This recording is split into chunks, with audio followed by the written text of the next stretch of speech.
Welcome to the Deep Dive. Today we're diving headfirst to the world of XRP, an asset that's seen its price just soar, over 400% in the last year. Our mission here is to really unpack that incredible transformation, figure out what's truly driving this, and, explore what might come next for you. Yeah, and it's important to see this isn't just like a typical market fluctuation.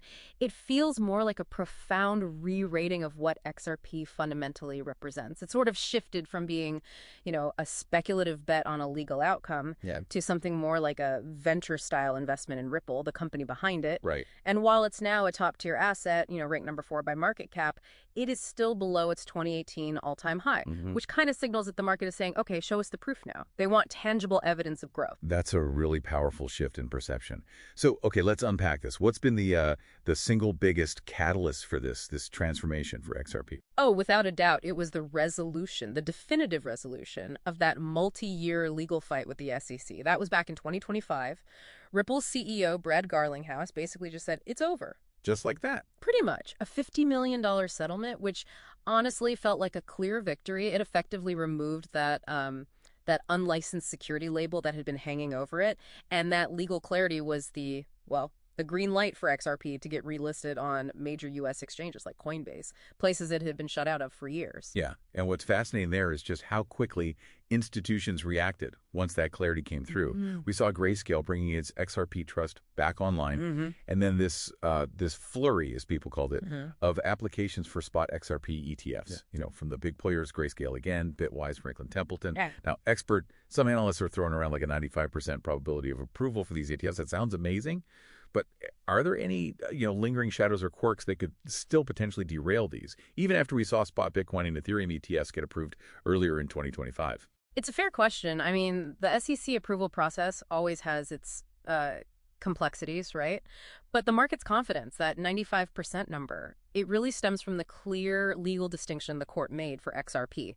The precedent is quite strong. These ETFs are they're seen as a critical bridge. They offer you direct regulated exposure, which is what a lot of traditional finance players need. Right, the regulated wrapper. Exactly. So the main hurdles now seem more procedural, less about the fundamental legal question. Okay, so that institutional interest sparked by the legal win, that seems like just the beginning. Ripple isn't just stopping there, right?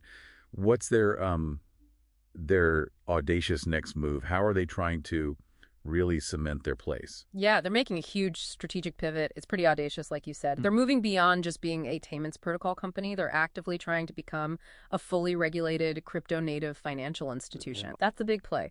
They formally applied for a U.S. national banking charter with the OCC, the Office of the Controller of the Currency. That was July 2nd, 2025. And their subsidiary also applied for a Federal Reserve master account. They basically want to play in the same league as traditional banks, handle those massive institutional flows directly. It's something no other crypto firm is really set up for right now. And you mentioned their new stablecoin, RLUSD, is central to that strategy. How does that fit in, along with, the developments happening on the XRP ledger itself? Absolutely. RLUSD, their own U.S. dollar-backed stablecoin, launched late 2024. It's already got the stamp of approval from the NYDFS in New York, which is pretty stringent. And it's designed to be, compliant bait, essentially, to lure traditional financial players into the Ripple ecosystem. Okay, compliant bait. I like that. Yeah. And at the same time, the XRP ledger, the XRPL, it's evolving significantly. There's a planned EVM-compatible sidechain that's Ethereum virtual machine compatible, slated for Q2 2025. That's huge because it basically connects the XRPL to Ethereum's massive developer community.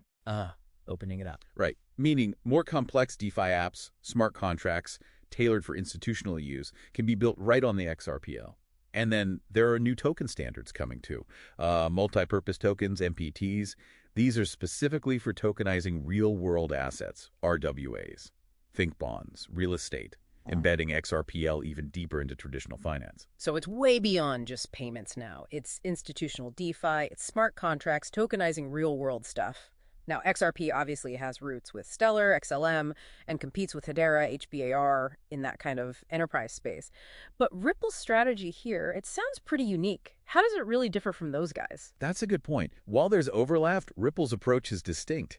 Unlike maybe some others focusing on broad developer adoption for all kinds of dApps, Ripple seems laser-focused on embedding XRP within the existing global financial system, specifically targeting banks for large-scale settlement using their on-demand liquidity product, ODL. Right, the ODL using XRP for cross-border payments. Exactly. Leveraging XRP for instant, low-cost transfers between institutions. That's their core enterprise play. Okay, so connecting this all to the bigger picture. It sounds like XRP's future value is really tied to hitting these specific major milestones. But you also said the main risk has shifted. It's not regulatory anymore. It's about execution. What are the biggest, practical hurdles Ripple faces in actually making this ambitious vision happen? That really is the crux of it now. The path seems clearer, but success isn't guaranteed, right? It has to be earned. The biggest hurdles are operational.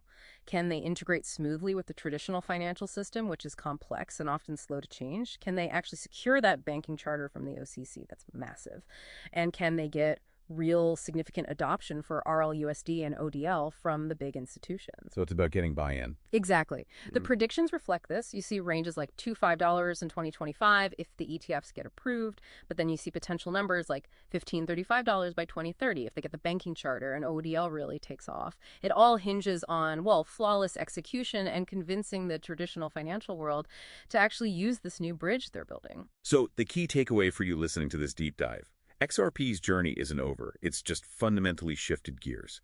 It's moved from fighting regulatory battles to this really ambitious expansion plan.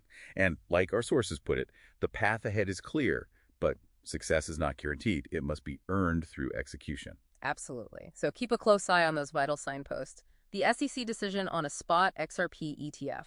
That's number one. The OCC's decision on Ripple's banking charter application. Huge. Watch the market cap growth of RLUSD, see if it gets traction. And of course, any major announcements about big institutions actually using ODL, those will be the real indicators of where XRP is heading. What stood out to you in this deep dive? Let us know. And tell us what fascinating topic we should unpack next time.